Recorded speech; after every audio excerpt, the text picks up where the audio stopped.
Bom dia, pessoal.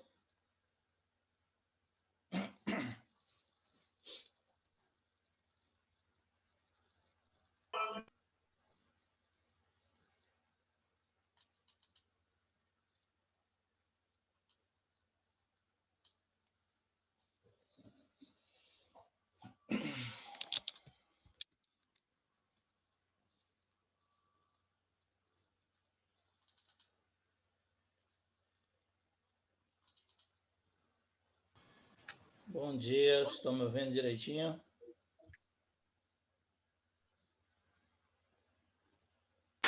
Bom dia, professor. Bom dia, Duda. Bom dia, Ana Clara. Bom dia, Ana Schettini. Duda, já falei. Igor, Luíde, Bom dia. Matheus, Bom dia, Pedro, professor. Rafael. Bom dia, galera. Bom dia a todos.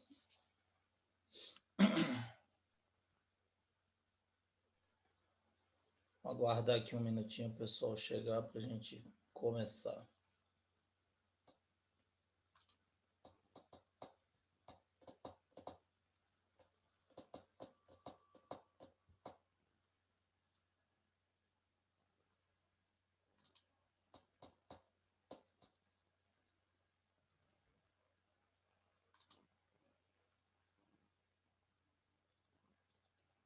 Bom, conforme a galera for chegando aí, a gente vai admitindo e aí a gente continua. Gente, é o seguinte. Aqui nós temos o módulo de vocês, tá? Eu estou colocando hoje aqui para vocês. Acho que todo mundo tem um módulo. Quem não tiver, não tem problema. Depois vocês vão adquirir o módulo, vai ter lá o conteúdo. Só estou mostrando aqui para vocês que a gente está seguindo rigorosamente a sequência do módulo. Então, professor, onde é que eu vou estudar? Você estuda pelo módulo, tá? O módulo de vocês tem todo o conteúdo que a gente está trabalhando. Então, todo o conteúdo trabalhado está seguindo rigorosamente aí a sequência do módulo de vocês. Então, aqui, ó, módulo 1, hidrostática e pressão, fluidos, densidade e pressão, que nós trabalhamos, pressão nos líquidos, pressão atmosférica, tá? E agora a parte que a gente está iniciando, que é de vasocomunicantes, ok? Então, aqui, ó, só para a gente relembrar rapidinho, hidrostática, certo? Que é a nossa parte inicial, estudo do comportamento dos fluidos, e aí fala aqui da relação de massa e volume e a densidade. Então, vimos que densidade é igual a massa sobre volume, certo? Gramas por centímetro cúbico ou quilogramas por metro cúbico. Gramas por centímetro cúbico equivale a 1.000 quilogramas por metro cúbico. Então, a densidade da água vocês têm que saber de cor. É a única densidade da substância que você tem que saber de cor. Qual é a densidade da água? 1 grama por centímetro cúbico, que equivale a 1.000 quilogramas por metro cúbico. Então, esses valores vocês devem saber de cor, certo? Então, vocês podem acompanhar nossas aulas pelos módulos de vocês. Depois ele fala da pressão, certo? Deixa eu voltar aqui.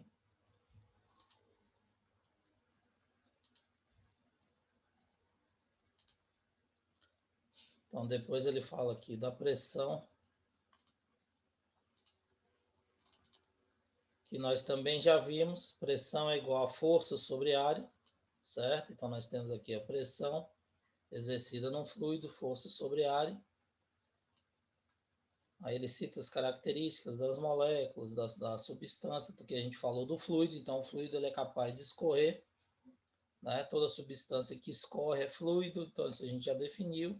Então, você vai ter fluido o quê? No sólido? Não, somente nos líquidos e nos gases, porque o sólido obviamente ele não pode escoar, não pode escorrer, certo?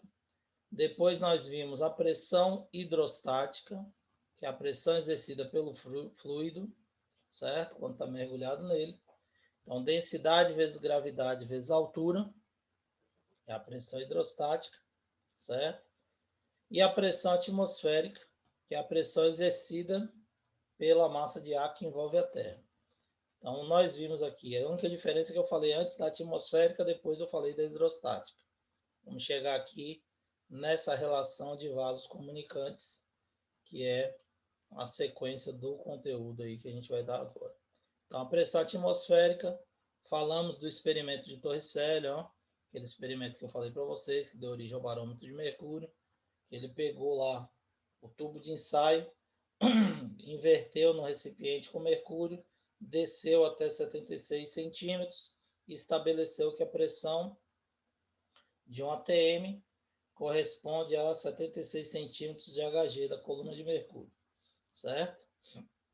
Então, tudo que nós falamos aí até agora está no módulo de vocês. Depois a gente vai combinar de fazer algumas questões dessas aqui, eu vou selecionar para vocês fazerem e a gente vai corrigir na nossa aula, tá ok?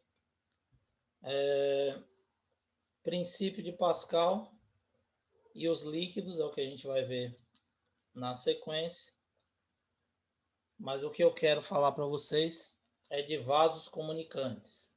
Então, nós falamos aí dos vasos comunicantes no finalzinho da aula passada. Falei daquela questão da caixa d'água, dei o exemplo da caixa d'água, né? Para vocês. E aí,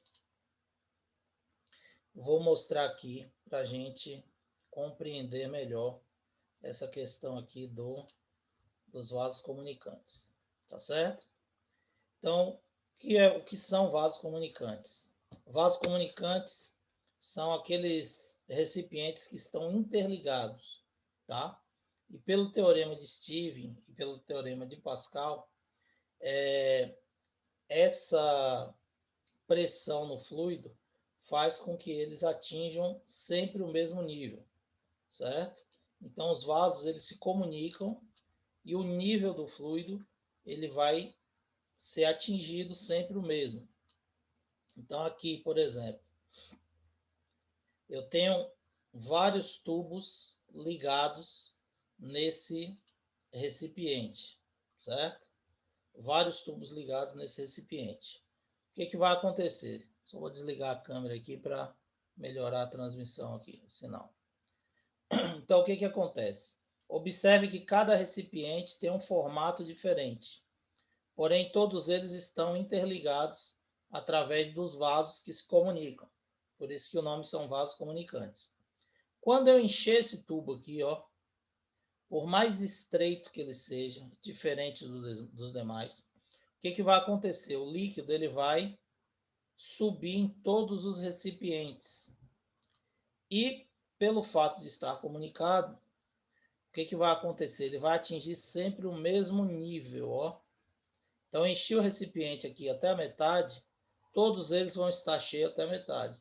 Se eu encher aqui, todos eles vão ter nesse nível aqui, ó, tá vendo? É a mesma coisa que eu falei da caixa d'água. Então, a caixa d'água, as casas estão aqui. A caixa d'água é colocada sempre aqui em cima, ó. Lembra que eu falei na outra aula? Então, falei para vocês o quê? Que a gente coloca a caixa d'água aqui num ponto mais alto, certo? Essa caixa d'água, ela se comunica com esses recipientes aqui, que são que é a casa, né? Então, as casas elas estão mais baixas e estão ligadas ao recipiente aqui, certo? A caixa d'água ligada às casas. Quando você encher aqui a caixa d'água e soltar a água, a tendência é todas essas aqui atingirem o mesmo nível. Como está no nível mais baixo, então a tendência é que todas essas fiquem completamente cheias. E é assim que uma distribuidora de água enche as caixas d'água de todas as residências que você tem numa cidade sem a utilização de bomba, economizando aí energia, porque se ela fosse bombear água para toda a residência, o custo de energia ia tornar a água inviável para a gente consumir, certo? O preço ia ser exorbitante, não teria condição da gente pagar essa quantidade de energia aí na conta de água. Entenderam isso aí? Dúvidas, meu povo? Não. Ficou claro agora como é que enche a caixa d'água? Que no dia lá da aula passada, acho que o pessoal ficou com dúvida. Todo mundo entendeu o princípio, né? Então, você tem, por mais alto que seja o prédio, ele está sempre no nível mais baixo do que a caixa d'água, que é a distribuidora. E aí, essa caixa d'água vai, por gravidade, através do princípio de vasos comunicantes, encher essas caixas de todas as residências. Certo? Bom, aqui nós temos um outro princípio que também é baseado no vaso comunicante. Se você tiver dois líquidos, tá? Que não se misturam, dois líquidos não miscíveis, o que vai acontecer? Água e óleo, por exemplo. Você sabe que o óleo ele é menos denso do que a água e ele não vai se misturar com ela. Consequentemente, se você colocar aqui água e óleo, eles vão ficar separados e, obviamente, vão atingir alturas diferentes. Se fosse só água, atingiria a mesma altura, certo? É aquela mangueira de nível que o pedreiro usa nas construções. Ele enche uma mangueira transparente de água, bota num determinado ponto, leva até a outra extremidade da casa, ele marca aquele ponto onde a água estiver no mesmo nível, ela está nivelada, e ele tira o nível lá da parede, do azulejo, do que ele quiser trabalhar com nível lá, certo? Como aqui são dois líquidos diferentes, obviamente, um vai ter uma altura diferente do outro. E como é que eu faço para obter o valor dessa altura, por exemplo? Tá?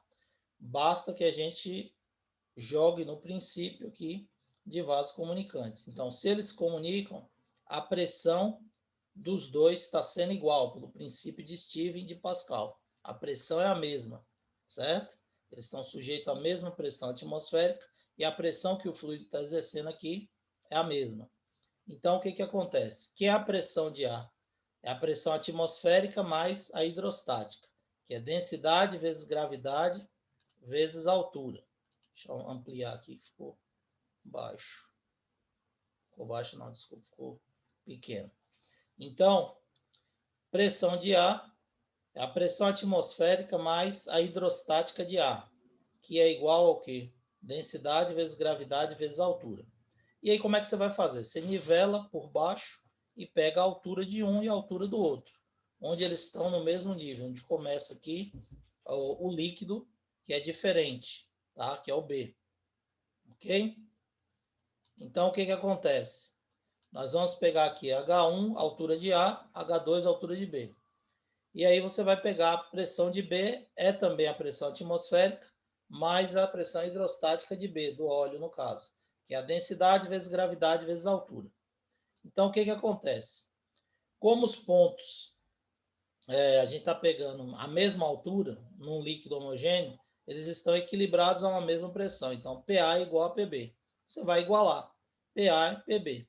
Só que quando você igualar PA e PB, observe que a pressão atmosférica existe nos dois. Então, você vai cortar aqui a pressão atmosférica, vai simplificar, tira a pressão atmosférica de um, tira a pressão atmosférica do outro, você pode cortar, certo? A densidade de um é diferente do outro, mas a gravidade também é igual. Então, a gravidade também pode ser simplificada. Então, você corta também a gravidade. Quando você tirar a gravidade, sobra o quê? Densidade de 1 vezes a altura de 1 é igual a densidade do 2 vezes a altura de 2. Então, essa equação aqui serve para você calcular a altura de um líquido em equilíbrio com outros líquidos que não se misturam, né, dentro desse instrumento aqui que a gente chama de manômetro. Ele é utilizado justamente para determinar, segundo a pressão, ou ele calcula a pressão, ou ele calcula a densidade, ou ele calcula a altura, por comparação com outro fluido, certo? Então, o princípio de vasos comunicantes, ele se baseia nessa distribuição de líquido através dos vasos até atingir a mesma altura, porque a pressão vai ser a mesma no interior desses líquidos, e se baseia também nessa relação matemática aqui para determinar a altura ou densidade de líquidos não miscíveis que estão dentro de um vaso comunicante. Então, você pode calcular aqui a densidade da água ou do óleo. Da água ele não vai pedir, porque você já tem que saber, né, o valor de referência. E a altura da coluna de água ou a altura do outro líquido, no caso aqui o óleo, você pode determinar por essa relação. Então, estando dentro de um vaso comunicante, a densidade de um líquido vezes a altura atingida por ele vai ser sempre igual à densidade do outro líquido vezes a altura atingida pelo outro líquido, certo? Então, essa é a equação que a gente utiliza para vasos comunicantes. Beleza? Então, olha só. Sempre a relação está relacionada com a densidade, certo? Então, por exemplo, a água ela é mais densa do que o óleo. Se ela é mais densa do que o óleo, ela empurra o óleo para cima, certo? Contra a pressão atmosférica. Então, sempre quem for menos denso vai atingir o quê? Uma maior altura. Por isso a relação matemática, densidade vezes altura, certo? Então, a água tem densidade maior, a altura é menor. O óleo tem densidade menor, obviamente a altura vai ser maior. Para uma coisa compensar a outra e a relação matemática permanecer na igualdade. Beleza? Todo mundo entendeu isso aí, gente? Alguma dúvida? Bom, então aqui a gente falou de pressão atmosférica. Deixa eu ver se tem alguma coisa aqui que eu queira mostrar para vocês. Aqui. Na sequência, a gente vai falar do princípio de Pascal. E aí depois eu vou mostrar para vocês aqui como é que funciona. Lá no início do assunto, quando eu estava explicando para vocês sobre fluido, eu disse para vocês que um fluido de freio utilizado no mecanismo de freio do carro, ou de uma moto, ou de uma bicicleta, que possua freio hidráulico. Como é que funciona? Falei que você apertava um pedal e aí esse óleo era comprimido dentro de um tubo e ia ser deslocado até a roda, onde ele ia empurrar a pastilha ou a lona de freio no cubo da roda, fazendo ele parar, o carro parar por atrito, certo? Então aqui nós temos uma ilustração disso. Então o pedal de freio do carro, ele fica dentro de uma bomba, onde você tem um pistão mestre, e aqui o fluido de freio, que é o óleo de freio, está ligado por um tubo na roda do carro. Quando chega na roda do carro, ele está acionando dois êmbolos. Nesse caso aqui é um freio a tambor, tá? Então esses dois êmbolos vão empurrar a lona de freio dentro do tambor de freio da roda do carro. Isso aqui está dentro da roda do carro, girando. Quando você pisar no freio, esse óleo vai empurrar essa lona de freio através da distensão da mola e vai, por atrito, parar esse movimento da roda, fazendo com que esse movimento ele vá diminuindo por atrito até parar, certo? Então, se não fosse fluido, ao apertar o pedal, você iria comprimir as moléculas, a tendência seria que esse líquido solidificasse e aí o carro não ia parar. Por isso que a gente usa um fluido de freio para poder acionar o freio de um veículo. Ok? Todo mundo entendeu isso aí? Alguma dúvida sobre o que a gente falou? Tá tranquilo? Então vamos lá, continuar. Só abrir aqui, vamos aguardar a internet colaborar um pouco, porque é complicadinho aqui.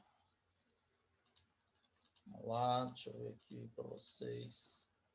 Bom, então voltando a falar dos vasos comunicantes. Então, nós temos o princípio de Stevens, tá? Que é baseado na pressão hidrostática. Nós não podemos esquecer que nós temos também uma pressão atmosférica atuando acima de todos os pontos que nós temos na superfície da Terra. E como todos os nossos experimentos estão realizados na Terra, a gente não pode desprezar, a não ser que ele peça, essa pressão atmosférica, ok? Logo, nós teremos que calcular uma pressão que a gente chama de pressão total ou pressão absoluta. Eu também já havia falado disso para vocês, que é a pressão atmosférica mais a pressão hidrostática. Então, quando a gente mergulha aqui a bolinha dentro de um líquido, existe uma altura de líquido em cima da bolinha que vai promover uma pressão hidrostática. Pressão hidrostática, densidade vezes gravidade vezes altura. Porém, existe também a pressão atmosférica, que atua sobre esse líquido. Então, a pressão na bolinha corresponde à pressão total ou pressão absoluta, que vai ser a pressão atmosférica mais a pressão do líquido, certo? Pressão atmosférica vai ser PA, que é dado uma atmosfera, ou o valor que ele passar na questão, 0,96 atm, 0,98 atm ou 1 atm, e a pressão do líquido, que é a densidade vezes gravidade vezes altura. Então, eu disse para vocês que a pressão total é a atmosférica mais a hidrostática, que é a densidade vezes gravidade vezes altura. Como é que chegou nessa equação? Está aqui a simplificação. Então, pressão atmosférica mais a pressão do líquido, tá? Que é força do líquido sobre a área, tá? E aí você substitui a força do líquido é o peso do líquido, massa vezes gravidade, vezes a altura, certo? Massa vai ser densidade vezes volume, vezes gravidade vezes altura. Simplifica a altura, corta, cancela a altura, e aí você tem densidade vezes altura vezes gravidade. Por isso que a nossa fórmula vai ser pressão total é pressão atmosférica mais a hidrostática, que é densidade vezes gravidade vezes altura. Ok? Não pode esquecer disso. Bom, aqui você tem um recipiente, você tem 5 bolinhas. Aonde a pressão hidrostática é maior?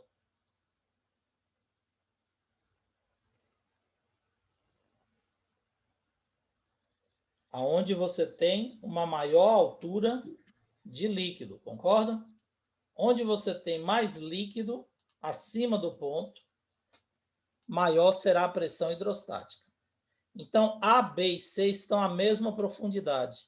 Isso significa que eles têm a mesma altura de líquido em cima deles. Então, a pressão de A, hidrostática ou total, é igual à pressão de B, que é igual à pressão de C. Concordam com isso? Todo mundo concorda, meu povo? Abra o microfone. Sim. Isso. Por quê? Porque nós temos o líquido, a pressão hidrostática, que vai ser densidade vezes gravidade vezes altura, que é a mesma para os três, mais a pressão atmosférica. Depois, nós temos D, que é mais profundo do que E. Então, existe mais líquido em cima de D do que E. Logo, a pressão de D, hidrostática ou total, é maior do que a pressão total hidrostática em E. Então, E é a menor pressão, porque tem menos altura, menos profundidade. D vem na sequência, e A, B e C são iguais e tem uma maior pressão. Ok? Esse é o princípio de um vaso comunicante. Só que o que acontece? Embora não pareça, você tem 3 recipientes diferentes aqui, e aí você tem um recipiente que é mais largo e fica estreito no fim, você tem um mais estreito que larguece no fim e um mais ou menos uniforme. A pressão nos pontos A, B e C será diferente ou igual? Então, por incrível que pareça, essa pressão vai ser exatamente igual nos 3 pontos. Por quê? Porque a pressão hidrostática, ela só depende da altura do líquido. Não importa o volume de líquido que você tem na lateral, embaixo, certo? Só depende da pressão que você tem acima do líquido.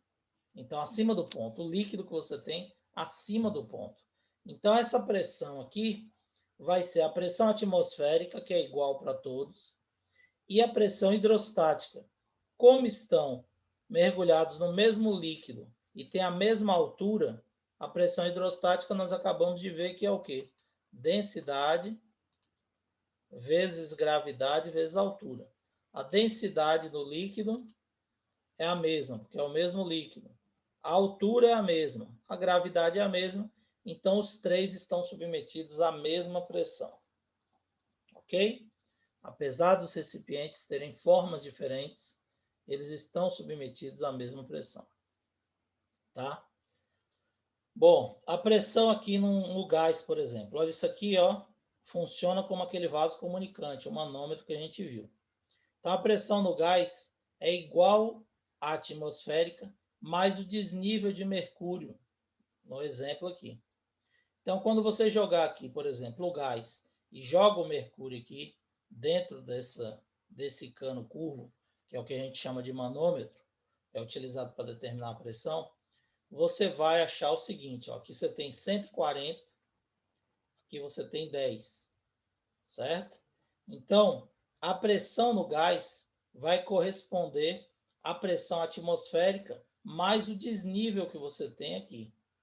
Se tivesse nivelado, aqui teria 10 centímetros, aqui teria 10. Concorda? Só que aqui tem 10 e aqui tem 140. Qual é a diferença? Qual é o desnível aqui? Um está com 10, outro 140, o desnível é 130. Então, estou falando que a pressão no gás vai ser atmosférica mais o desnível. Então, o desnível é a diferença entre os dois. 140 menos 10, 130 centímetros. Tá? Então, a pressão do gás vai ser a atmosférica. Quanto vale a atmosférica, gente? 76 centímetros. Isso daqui é mercúrio. Tá? O manômetro é um aparelho que utiliza o mercúrio. Então, você liga o manômetro aqui no gás, abre aqui o recipiente, o manômetro vai descer o mercúrio, ele vai atingir o nível. Essa diferença aqui, esse desnível de mercúrio, serve para você jogar nessa fórmula e achar a pressão do gás. Então, nós temos pressão no gás, a atmosférica mais o desnível. A atmosférica vale quanto? 1 atm, lembrando que 1 atm vale 76 centímetros da coluna de mercúrio. Então, é 76 mais 130, que é o desnível.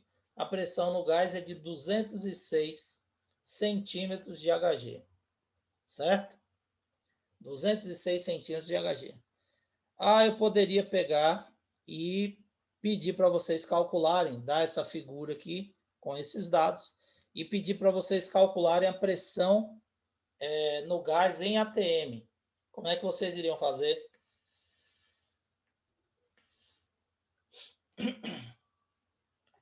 Em segundo ano. Faz a pergunta de novo? Olha só, eu poderia dar essa mesma questão, passar esses dados e pedir para você calcular essa pressão no gás em atm. Como é que você ia fazer para calcular em atm?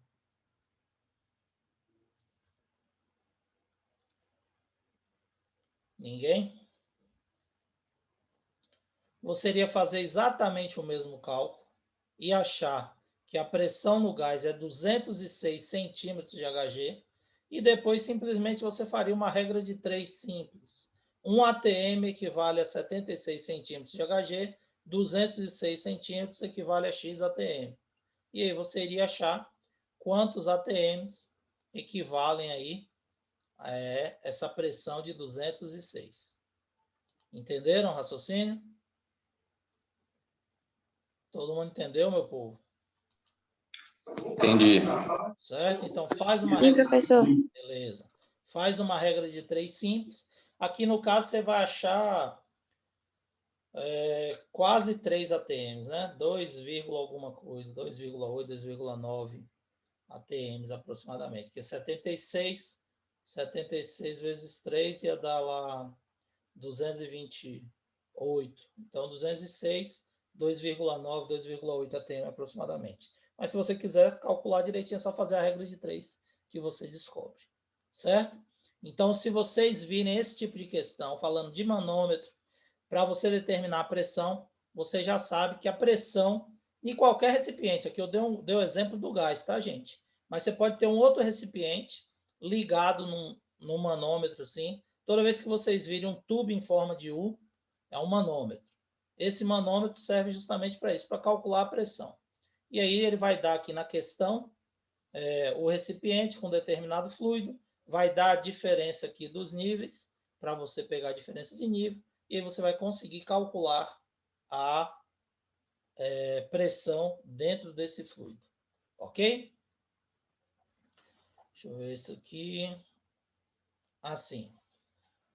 Eu falei para vocês na outra aula que a gente poderia utilizar qualquer fluido para fazer aquele experimento de Torricelli. E disse também que a gente não utiliza a água, por quê? Por causa da densidade da água. Você teria que ter uma altura muito grande, certo?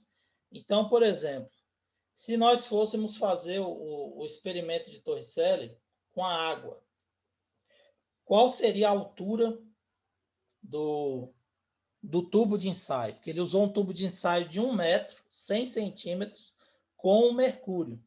E se nós utilizássemos a água, qual seria o tamanho do tubo?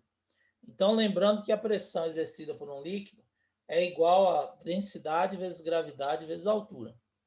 Qual seria o comprimento da coluna de líquido se a experiência de Torricelli fosse feita com água no lugar do mercúrio?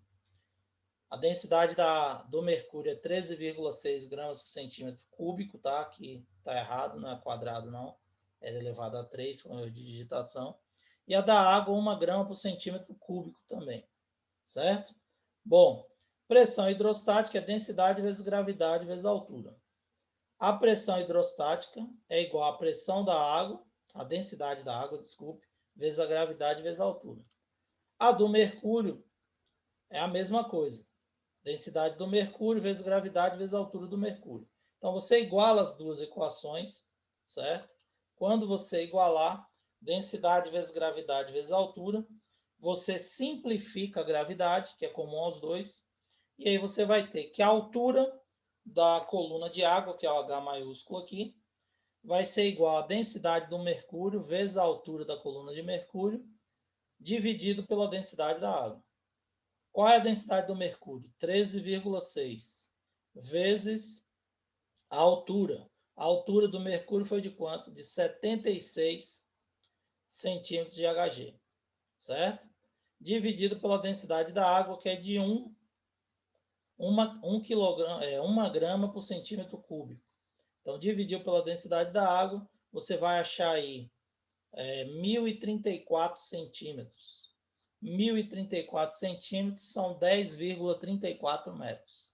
Então, se Torricelli fosse fazer o experimento do barômetro que ele criou com a água, ele teria que ter um tubo de ensaio de 10 metros de altura, o que ia tornar inviável, né?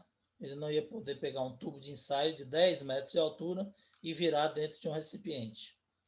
Por isso que ele utilizou o mercúrio, que é mais denso e, consequentemente, você tem uma facilidade que ocupa um recipiente menor. Entenderam aí o raciocínio? Tranquilo, gente? Bom, então, como a gente já havia falado, os vasos comunicantes, o recipiente contém o mesmo líquido, se ele tiver o mesmo líquido, como eu já disse para vocês, serão iguais as colunas de líquidos nos diferentes tipos de vaso. Então, encher, o líquido vai fluir e vai atingir a mesma altura, independente do recipiente. Então, se eu tiver um recipiente enorme aqui, bem maior, independente do volume de água que caiba, ou de qualquer outro fluido que caiba nesse recipiente, nós teremos sempre a mesma altura. Então, o recipiente ele faz com que o fluido flua, escoe sobre ele e atinja sempre a mesma altura dentro dos recipientes, certo? Lógico, se nós estivermos trabalhando com o mesmo fluido, certo? Se os líquidos forem diferentes, aí as alturas atingidas serão diferentes. Então, se eu troco o líquido aqui, nós teremos alturas diferentes. Ele vai atingir outra altura, os três. Se eu boto um líquido diferente em cada recipiente, aí a altura também vai ser diferente, proporcional à densidade. Ok? Ah, professor, e se eu colocar um líquido diferente em cada parte do vaso comunicante? Tem como eu calcular a altura que cada um vai atingir?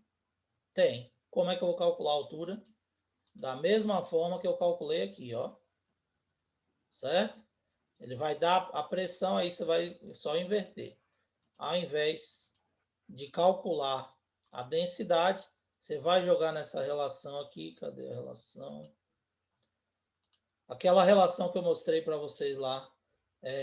Densidade vezes altura dos vasos comunicantes. É porque está na outra parte ali do módulo. Então, eu jogo naquela equação e determino a altura. Certo? A altura que cada um vai atingir, mesmo os líquidos sendo diferentes. Então, eu jogo aqui, ó, nessa equação aqui, que eu mostrei para vocês. Deixa eu abrir aqui para finalizar. Deixa eu só carregar aqui o módulo. Então, a gente bota aqui nessa altura aqui que eu botei para vocês, que eu mostrei para vocês. Nessa equação, e aí vocês vão determinar. Deixa eu ver aqui. Aqui, tá? E aí vocês vão determinar aqui, ó, usando densidade vezes a altura de 1 é igual a densidade do 2 vezes a altura do 2. E aí você vai fazer para cada líquido que você colocou lá dentro. Então, você colocou dentro dos vasos comunicantes a água, depois você colocou óleo, depois você colocou mercúrio, depois você colocou alumínio, qualquer outra substância, você consegue determinar a altura de cada um. Lógico que você vai ter que determinar, você vai ter que conhecer, desculpe, a densidade de cada um para poder determinar. Mas conhecendo a densidade, você consegue determinar a altura de cada um, mesmo sendo líquidos diferentes nos vasos comunicantes. Beleza? Todo mundo entendeu, meu povo? Professor, Entendi, professor. Tá tranquilo aí? você pode repetir essa última parte, por favor? Posso. Desde que você, mesmo que você coloque líquidos diferentes. Se você colocar o mesmo líquido, vai atingir a mesma altura, certo? Se você encher aqui o A com água, mesmo ele estando comunicando, você jogar óleo aqui no B, mercúrio aqui e alumínio aqui, por exemplo, que são líquidos diferentes, as alturas atingidas serão diferentes, por causa da densidade de cada um. E tem como a gente calcular a altura de cada líquido desse? Tem. Basta você jogar naquela relação que eu mostrei para vocês. Densidade de 1 vezes a altura de 1 é igual a densidade do 2 vezes a altura do 2. Aí você quer calcular a altura do 3, você pega a densidade do 1 vezes a altura do 1 é igual a densidade do 3 vezes a altura do 3. E aí, sabendo a densidade dos líquidos, a densidade do primeiro e a altura do primeiro, você acha as dos demais, certo? Esse é o princípio dos vasos comunicantes. Conseguiu entender, querido? Sim, obrigada. Beleza. Nosso tempo vai acabar. Eu vou mandar um outro convite para vocês. Quando for 8h20, a gente começa, tá bom? Aguardo vocês. Até daqui a pouco. Já já a gente volta. Valeu? Um abraço. Até daqui a pouco. Tchau, tchau.